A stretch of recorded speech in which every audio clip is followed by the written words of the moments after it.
নমস্কার, পারমিতার একদিনে তোমাদের সবাইকে স্বাগত। একটু আগে আমাদের এই শুটকি শুটকি হ্যাঁ হ্যাঁ শুটকি, ওই যে ডিজিটাল ভিখারি, যে তার ভিডিও দেখে এলাম। মানে আমরা তাকে নিয়ে বলছি কারণ আমাদের কাছে কোনো কাজ নেই, আমাদের চেটে চুটে উঠতে হচ্ছে।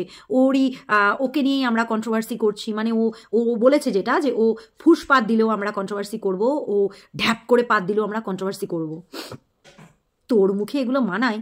তোর মুখে এগুলো মানায়? হ্যাঁ, কারণ তুই তো সবার এইরকমই, তুই তো এরকমই মানে কন্টেন্ট খুঁজে বেড়াস। ওই যে বড় বড় চ্যানেল, যাদের ব্লগ চ্যানেল ছিল, সেই ব্লগারদের মানে বাসি খাবার, তার সে কাপড় ছাড়ছে কিনা, সে পোষ্যকে খেতে দিচ্ছে কিনা, তার বরের 80% না 10%, সেইগুলো নিয়ে তো এতদিন তুই কন্টেন্ট বানিয়েছিস। হ্যাঁ, প্রত্যেকের প্রত্যেকের কাউকে ছাড়িসনি, প্রত্যেকের এই বিষয়বস্তুগুলো তুলে এনেই কিন্তু তুই এতদিন কন্টেন্ট বানিয়ে এত এত রেভিনিউ আর্ন করেছিস। আর এখন যখন আমরা মানে তোকে নিয়ে বলছি, এই যে তোর এই আমিষ কেক, নিরামিষ কেক, ননভেজ কেক, বারবার মানে সেগুলো নিয়ে যখন আমরা বলছি, তখন তোর আবার মানে ইয়ে হচ্ছে যে এরা তো আমাকে ছাড়া কিছু জানেই না। মানে কি বলবো তোকে বলতো? তোর সত্যি কি মানে বোধ বুদ্ধি জ্ঞান শক্তি হারিয়ে ফেলেছিস টাকা কামানোর নেশাতে? সত্যি হারিয়ে ফেলেছিস? হ্যাঁ, তুই তো শিক্ষিত, শুনেছি তুই খুব শিক্ষিত, নিজেই বলিস। তা সত্ত্বেও তুই ননভেজ কেক কাকে বলে সেটাও কি জানিস না? ননভেজ আর ভেজ কি জিনিস সেটাও জানিস না? আমিষ নিরামিষ কি জিনিস সেটাও জানিস না? সবাই এই ক্লিপগুলো দিয়ে দিয়েছে যখন তুই বলছিস এটা তো আমিষ কেক, গোপালকে দেওয়া যাবে না, তারপরেও তুই সেটাকে নিয়ে বলছিস সেটা আমিষ কেক নয়, নিরামিষ কেক। আবার নিরামিষ কেক বলে আবার বলছিস ননভেজ কেক। আগে এগুলো তো বোঝ, কাকে ননভেজ বলে, কাকে ভেজ বলে, কাকে আমিষ বলে, কাকে নিরামিষ বলে। হ্যাঁ, সেগুলো তো আগে জান।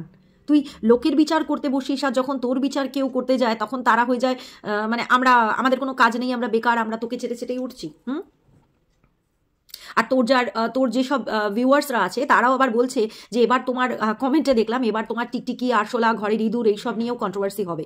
হ্যাঁ, অবশ্যই হবে, কেন হবে না? ও যে কাজগুলো করে এসছে সেই কাজগুলো তো আমরা তো ওকে দেখি, ও তো বড় ব্লগার, ও তো মানে সমালোচনা, মানে দারুণ সমালোচক একজন, বিশাল বড় ক্রিয়েটার। তো ওকে দেখি তো আমরা শিখে এসছি না? আমি তো এতদিন ওকে দেখেই শিখেছি কন্ট্রোভার্সি করা। তো আমি কেন, আরও অনেকে। তো সেই জন্য ও যেগুলো করে এসছে এতদিন, সেই জিনিসগুলোই আমরা করছি। এর মধ্যে তো কোনো মানে পার্থক্য নেই, এর মধ্যে তো কোনো ভুল ত্রুটি বলে আমি তো দেখতে পাচ্ছি না। এতদিন তো ও সেগুলোই করে এসছিল না? কণিকা উজ্জ্বলের, মন্দিরার, রিম্পার, প্রত্যেকের প্রত্যেকের প্রত্যেকের তো সেই কাজগুলি তো আমরা করছি তাহলে।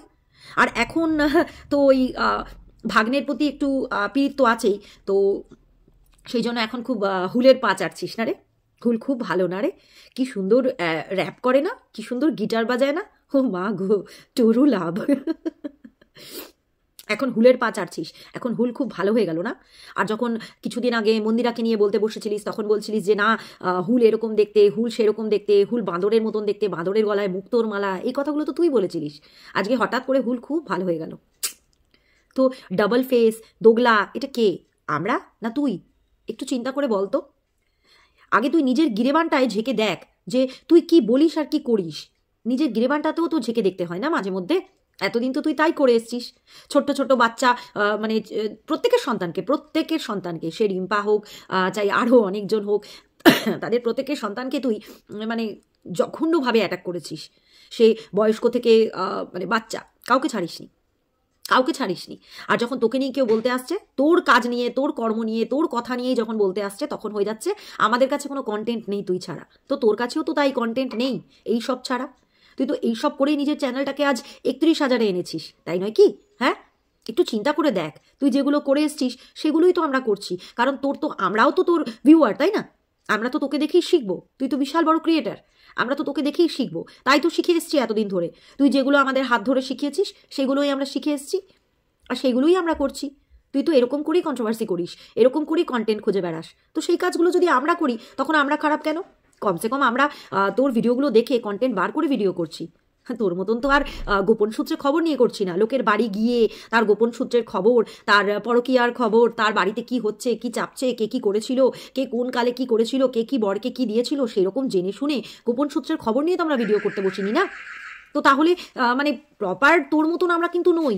তুই দেখ, তোর ওই যেরকম তুই আগে করতিস, মানে যা তুই দেখিয়ে গেছিস প্রথমে যে না এই ব্লগ থেকে এইরকমভাবে কন্টেন্ট বার করতে হবে, সেইগুলো আমরা করেছি। আমরা কিন্তু কোনোভাবেই গোপন সূত্র অনুযায়ী ভিডিও করিনি। কারুর কাছে কন্ট্যাক্টে থেকে তার বাড়ির খবর, তার হাড়ির খবর, তার বাচ্চার খবর এগুলো জেনে কিন্তু আমরা ভিডিও করি না। তাহলে তোর মতন আমরা হলাম কি করে হলাম বলতো? কিন্তু একটু তোর মতন তো আমরা আছি, কারণ তোর তো ভিউয়ার আমরা না, তোর তো আমরাও তো তোর ভিউয়ার। আমরা যতই ভিডিও ক্রিয়েট করি কিন্তু তোর তো আমরাও ভিউয়ার। তো তোকে দেখে দেখেই তো আমরা শিখবো। এতদিন তো তাই দেখে দেখে শিখেছি। তো যেরকম তুমি করে এসছো সেরকম তো তোমাকে নিতেও হবে না। শুধু দিতে জানলে হবে, নিতেও তো জানতে হবে, তাই না? তো তুমি করলে দোষ নেই, আমরা করলে দোষ কেন? হ্যাঁ, কেক কেন আমরা কেক নিয়ে পড়ে আছি? এরকম তো তুমিও করে এসছো। তো আজ যখন আমরা তোমার কেক নিয়ে পড়ে আছি তখন তোমার খুব জ্বালা লাগছে না? তুমি সততার প্রতীক। যদি এতই সৎ হতে না তুমি, তাহলে তুমি এই কাজগুলোই করতে না। এত যদি তুমি সৎ হতে, তুমি যেগুলো করে এসছো এতদিন ধরে না, সেগুলো সততার প্রতীক বলে তো আমার মনে হয় না। তুমি যদি এতই সৎ হতে না, দিনের পর দিন মিথ্যেচারিতা করে এগিয়ে নিয়ে আসতে না যে চ্যানেলটাকে। তুমি যদি এতই সৎ হতে, তাহলে যে ফোনটা কিনলে সেই ভিডিওটা প্রাইভেট করতে না। তুমি যদি এতই সৎ হতে, ওই জ্যোতিষীর কথা তুমি বলেছিলে সেই ভিডিওটাও প্রাইভেট করতে না। তুমি যদি এতই সৎ হতে, ভিডিও করে করে প্রাইভেট করছো, আর সৎ তুমি। শুধু দিতে জানলে তো হবে না, না নিতেও জানতে হবে। তো তুমি দিয়েছো এতদিন ধরে যেগুলো, সেগুলো তো তোমাকে নিতেও হবে না, তাই তুমি এখন নিচ্ছ। লোককে তুমি খালি বলে যাবে, আর আমরা যখন বলতে বসবো তখন সেটা হয়ে যাবে যে আমাদের কাছে কোনো কন্টেন্ট নাই। তোমার কাছেও তো এতদিন তাই ছিল, এখনও তাই করো। এই যে হুলের পা চাটছো, হুলের মানে কাজ তোমার কি ভালো লাগছে, ওহো হো হো হো, দারুণ লাগছে না? তুমি আবার বলতে এসেছো, আজকে আবার ভিডিওতে, ওই হুলেরই ভিডিওতে তুমি বাল বলে আবার সরি বলছো। ওহো হো, কি সত্যি তুমি তো কিচ্ছু বলো না, তুমি সত্যি কিচ্ছু বলো না। তোমার মতন সতীকে তো আমাদের দু হাত ভরে প্রণাম করা উচিত, তাই না? তোমার গোপাল নিয়ে বলা হচ্ছে। এই জিনিসটাই যদি কণিকা উজ্জ্বলের সাথে হতো, মন্দিরার সাথে হতো, কিংবা আরও অন্যের সাথে হতো, তখন কিন্তু তুমিই কন্ট্রোভার্সি করতে আগে বসতে। আর এখন আমরা বলছি তো তোমার খুব ঝাল লাগছে না? যেমন কর্ম তেমনি ফল। তুমি যেগুলো করে এসছো সেগুলোই তুমি পাবে। তোমাকে দেখেই তো আমরা শিখেছি আলটিমেটলি, তাই না? তুমি তো বিশাল বড় একজন ক্রিয়েটার। তোমার মানে কতজন তোমার মিট আপে এসছিল। তোমার যদি হিম্মত থাকতো না, তুমি সেই দিনকেই উত্তরগুলো দিয়ে যেতে পারতে। তাহলে তুমি আবার এই দক্ষিণেশ্বরে মিট আপ রাখার, প্রশ্ন উত্তর খেলার, মানে উত্তর দেওয়ার এই খেলাগুলো আর করতেই না। এই যে এখন তুমি বলতে বসেছো যে খেলাগুলো তুমি আবার খেলছো, যে আবার তুমি অ্যান্সারের জন্য রেডি হচ্ছ, মন্দির প্রাঙ্গণে যাবে, মন্দিরে পুজো দেবে মা ভবতারিণীর, তাই না? তো তোমার সব কিছুই দেখা আছে। তুমি যদি প্রশ্ন উত্তর সেদিনকেই দিতে পারতে তাহলে তো ভালোই হতো না? তোমাকে তো কেউ মারতে যায়নি। নিজের ভিডিওতেই নিজে বলছো যে আমার মিট আপ সাকসেস, আবার নিজের ভিডিওতেই নিজে বলছো, শুধু চ্যানেলটা আলাদা, আবার বলছো যে না আমার উপরে আক্রমণ করা হয়েছে। নিজের কথার তো কমসে কম একটু দাম রাখো, নিজের কথার তো একটু মূল্য রাখো। কোন দিক দিয়ে বলো তুমি ভাই?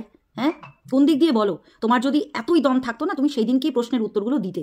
নতুন করে আবার দক্ষিণেশ্বরে যাবার প্ল্যানটা এই যে বলছো এখন, সেটা করতেই না। তাহলে সেদিনকে তোমার ওই যারা ক্রিয়েটাররা তোমার গেছিল সবাইকে টানাটানি করে নিজেকে তাদের আড়ালে, তাদের শাড়ির আঁচলের আড়ালে তুমি লুকোতে না। তোমার যদি দম এতটাই থাকতো, বুঝেছো? এখন তুমি হুলের বসে বসে পাটা চাটো, কারণ বুঝতে পারছি ভাগ্নে তো আর এই জেলাতে নেই, তাই জন্য হুল একটু পছন্দ হয়েছে বেশি। বুঝি কম বয়স তো তোমার, তাই জন্য।